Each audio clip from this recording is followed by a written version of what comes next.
open talent enables organizations to tap into talent all around the world, so does impact sourcing. And impact sourcing is also a subject that I believe will rise and rise up company agendas, because it's not just a good thing to do to access talent, it's absolutely the right thing to do socially. So I would like to hand the session over to my colleague Traci Freeman again at BPESA. Traci, over to you, please. Awesome, thanks so much, Kerry.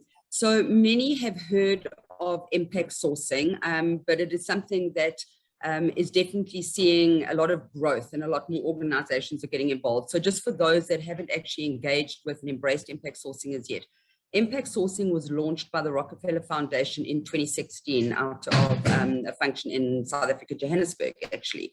And the whole initiative was born out of the need to understand how it is that we can take the marginalized youth community, of which there's an abundance in Africa, and bridge them into the world of work. And the concept of impact sourcing is where they landed.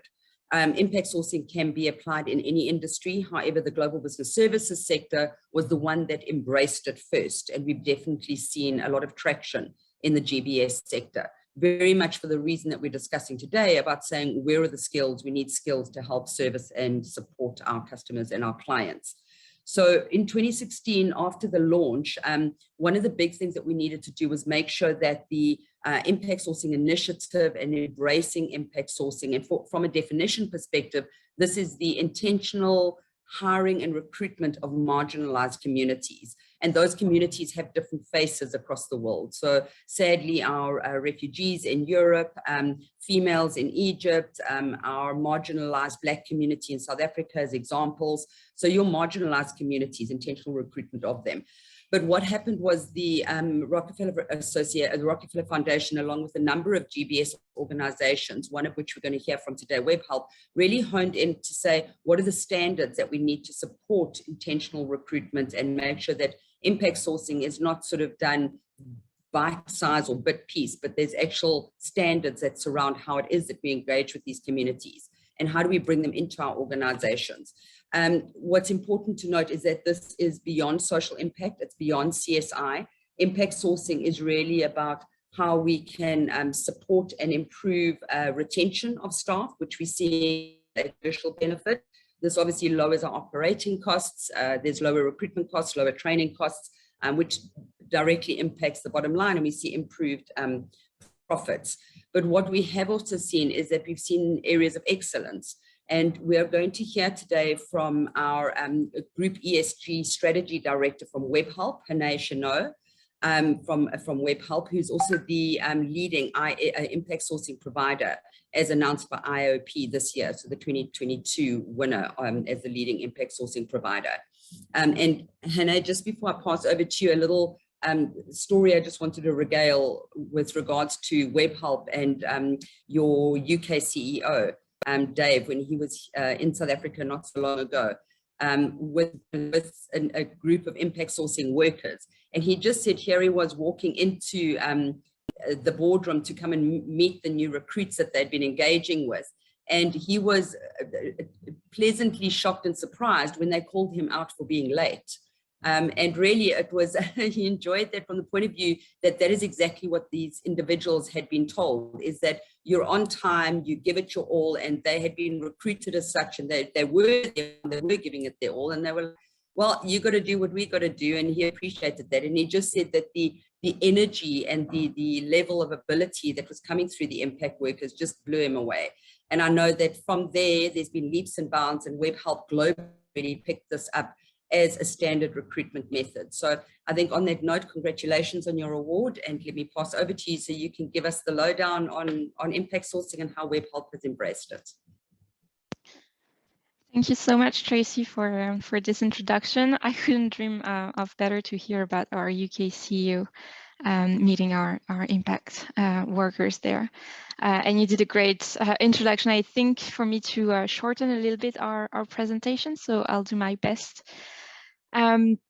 So yes, as an ESG strategy director, so ESG standing for environment, social, and governance, my job is really to think, how do we make our company's growth even more inclusive and even more sustainable?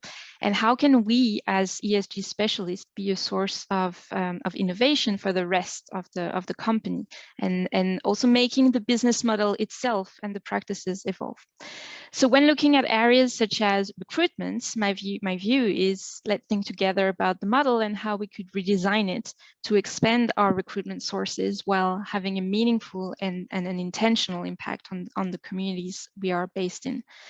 And do you see my slides? Because I didn't even check if you could see my slides. Yeah, we can. Yeah, perfect. Okay. And the meaningful and intentional impact is really what you described, Traci, as the point of impact sourcing, which definition is to intentionally hire and provide career development opportunities to people who would have limited prospects for formal employment, whether it's long-term unemployed, people with disabilities, veterans, incarcerated, refugees. We mentioned a few throughout this webinar. So before I dive further, let me briefly tell you what we do at Webhelp. Our web helpers are experts in creating customer journeys with outsourced solutions for some of the leading brands in this world. We design the solution, we deliver them, and we optimize them. We have more than 100,000 game changers across 200 sites plus work from home now. In 50 countries and serving more than 1,300 brands. And really the vision of Webhelp is how do we make business more human, and that very much links to the point of ESG with the inclusive and sustainable growth. And on this slide, briefly, I wanted to show you, this is our ESG strategy with its 4 pillars that we also call the MORE movement. So more for people, more for planet, more for progress, and more for philanthropy. And the point here is that, and I'm very fortunate that our top execs decided to place impact sourcing as a strategic priority, because as you can see here, the first goal of our ESG strategy is really recruiting through impact hiring. And we set ourselves a target of 10 to 15% in 2025. So having that goal set in the roadmap, in the strategy, being fully public and transparent, that really helped in driving from a few initiatives throughout the group through a full model and hiring a model. So I'll share with you a bit of that journey and hopefully a few learnings that we had across that journey. And starting with that model, ESG for me is always going the extra mile, and impact sourcing is no different. And what extra mile are you willing to make to access excluded talent pools? But beyond the hiring that you see at the top, our model of impact sourcing includes the impact on education, building partnerships with local schools and universities.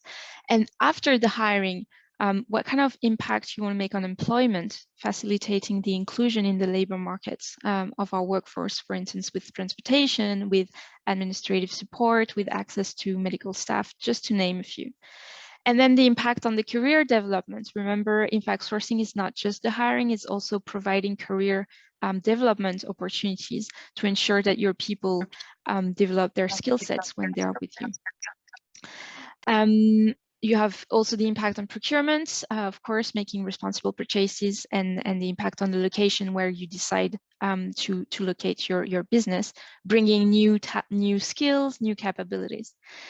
So for us, impact sourcing is not just the hiring, it's really this whole wheel. And I'm very grateful, as you mentioned, that the IAOP and the Rockefeller Foundation have awarded our model this year with the impact sourcing award, also as Debbie mentioned earlier.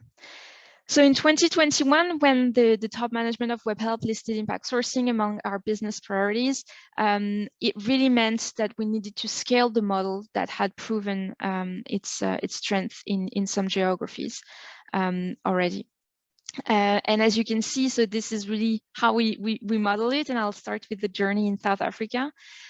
We had a few initiatives across the globe, whether it was in Morocco or in Romania or even in Latam. And in 2016, specifically in South Africa, the team started to think about the scalability of the model. How can we scale it locally around education, hiring, and career development? And in South Africa, impact sourcing is not a nice to have, it's an imperative, as Traci described earlier. So our COO of South Africa was really open to support the model if we could prove the ROI and the value for the operations without compromising the performance and the quality of the delivery. So we partner with Harambee, that was also mentioned throughout that conference. And really Harambee's mission is to solve youth unemployment through partnerships and scalable and transferable model. And the transferable and scalable is very important for us at this scale. So in 2016, the team designed a bespoke work readiness model for the contact center and initially piloted it with 20 impact workers. They ran it for 12 months. They proved the ROI with fantastic results, and they expanded the model in 2017. And as you can see, in 2017, the model grew to more than 240 impact workers with our clients, the very group who is completely committed with us to making an impact through their value chain. So you can see the results in terms of performance, in terms of retention. And we went from 1 client to 3 clients testing it with us. And probably when you speak with the teams in South Africa, one of the highlights of the journey is when we tested a new model from the permanent model to the peak model. So really it's the full peak periods, very heavy, busy end of the year periods. And we tested with the very group to have a whole cohort of impact workers still with Harambee. As you can see again from the results, it was totally proving the case for impact sourcing and impact hiring. And this was, so peak by definition is temporary, but you can see 60% of the cohorts found permanent position with us, or for the rest elsewhere. So again, fantastic results. And just to give you a flavor of how a journey can be, this year, the team has designed a new model and internalized part of it thanks to funding from the government and with multiple partners like Harambee, but also BPO Skills Academy. And they've designed a full retail skills accelerator. They recruited more than 150 impact workers. They have an accredited BPO 101 call center module and a retail module. And the accredited piece also links back to the impact career development. It's not just the hiring, it's not just for a period, it's really bringing more skills to our workers. So benefits to this model, I mean, you have the benefits for the business, of course, finding new untapped talent pools. The case studies are proof that this model works in terms of higher retention, reduced absence, equal or even better performance, and a clear ROI. And I love your story, Traci, because something when you speak with our colleagues working with impact sourcing, they always tell you also the intangible benefits. Our impact workers comes in with no preconceived ideas, no experience in the contact center, and they have a very fresh approach. You know, they are eager to learn. They want to raise the bar. So I'm not surprised they had this comment to our CEO in the UK. And of course, so that was benefit for the business, but for the impact workers themselves, Harambee has tons of stats when it comes to the impact that you have. If you support 1 impact workers, they will support 4 to 11 people in their immediate households. And another mind-blowing stat is if you employ 1 impact workers for more than 12 months, they have 90% chance to remain sustainably employed for the rest of their life. So I hope all these figures will give you an appetite to build your own case study. And moving from there, so you remember our top management agreed that this had to be a priority program for the rest of the group. So we set ourselves a target of 5% in 2021 of recruit through impact hiring, which we over exceeded. And I must say, COVID had a role in that.